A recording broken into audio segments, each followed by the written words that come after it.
In today's video, I'm going to be going through some common mistakes that I or people that I know have made while running. I'm going to go through these, so hopefully you can watch this video and you can avoid as many of these mistakes as possible for more easy running and to get straight out there and get straight into it and hopefully run injury free. I'll start off on this first tip, first mistake. I know I made it, I know a lot of other people that have made it. That is getting the right running shoe for you. There's so many nice running shoes out there, so many that you love the look of, that you think, yeah, they're cool, I'm just going to buy them. You wear them, very uncomfortable or don't suit your running style. You've only got them because they look cool or you've seen other people wear them. So yeah, the best bit of advice would be go to your local running shop, get your gait done, they'll know how you run, so you can find the perfect shoe for you. So they straight away, you know they're going to be comfortable and they'll reduce the risk of injury because they'll be suited down to you. Another easy mistake to make, not warming up properly. Any run, even if it's a tempo run or a race, I'd do an easy mile before just to get the blood flowing around the legs, get the legs moving, elevate the heart rate a little bit, get that up nice. So you don't want to be going out full pelt as soon as you hit the tarmac or trails because you're just asking for an injury there. So yeah, always go first mile easy or so, and then if you're doing your tempo run, begin it from mile 2 or so. But yeah, today I've got a hill session, so doing it on the trails. It's about 2k to the hill, so that's a perfect amount of time for me to just have a warm up before I do some speed work. Taking water and that with me as well. It's quite warm out today, so I can just leave my water at the bottom of the hill and then just sip that in between reps. So yeah, along with not warming up properly, I learnt this one the hard way when I started running. When I finally got to 5k distance, I was able to run 5k. I just felt like every run I had to beat that time. I was constantly just trying to do it quicker, trying to get better. I didn't have a clue about doing any easy runs or anything like that. I just thought, I'll get quicker, I'll get faster at that. And that caused an injury pretty early on in my running to do with my calves. I still struggle now with tight calves, but nowhere near as bad. Managing it a bit better now with mobility work and strength training. So yeah, definitely get them in there, especially if you know you've got a weak area. Try and train that as much as you can just to improve the strength and that around the area. So yeah, along with that, make sure you keep easy runs in. Don't try and PB every run. Don't just try and run as quick as you can every run, because you will fatigue, and once again you're increasing the risk of injury.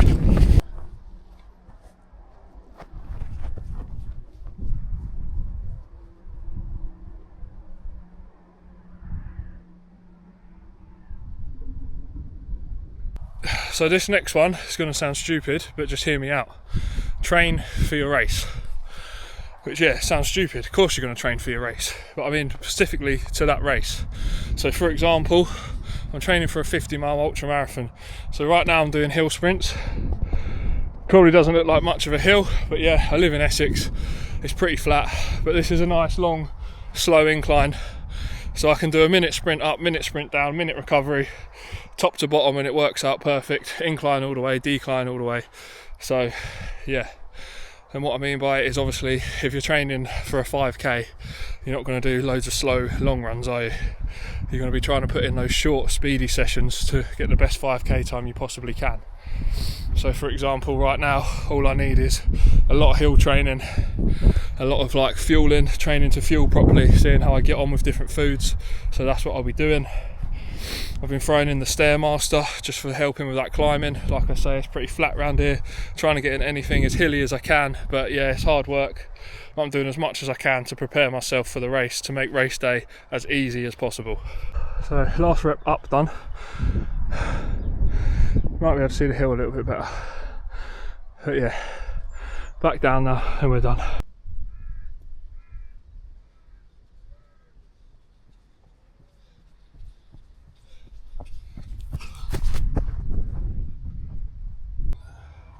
So yeah, that's it, hill session done now. Like I said, 1 minute up, 1 minute down, 1 minute recovery.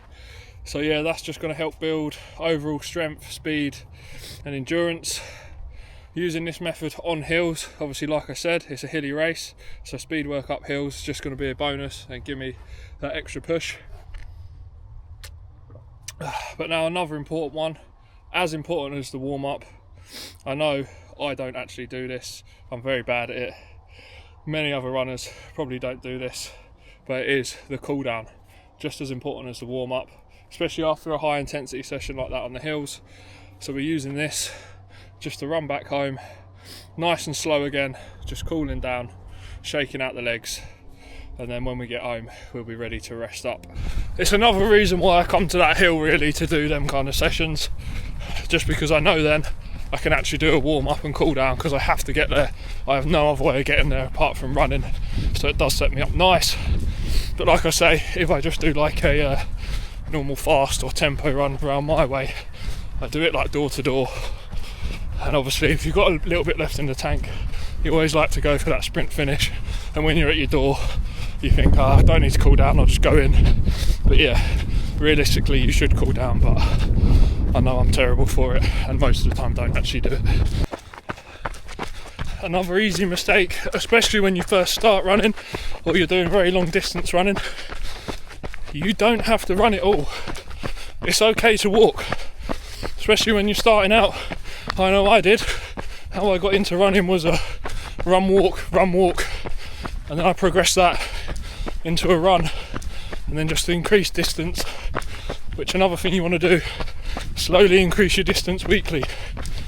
I learnt this the hard way.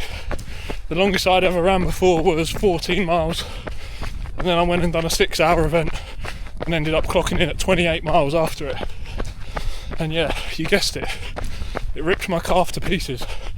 Then I had to have a couple of weeks out. I shouldn't have done it. I wanted to push myself though to see what I could do. Very happy with it. But yeah, like I say, I got weak calves anyway. Didn't help the situation. Luckily it was quite a quick recovery. But yeah, I've learned from that mistake. You always learn from the mistakes when it's too late and you're already injured. This one's not really a mistake, just more of a tip.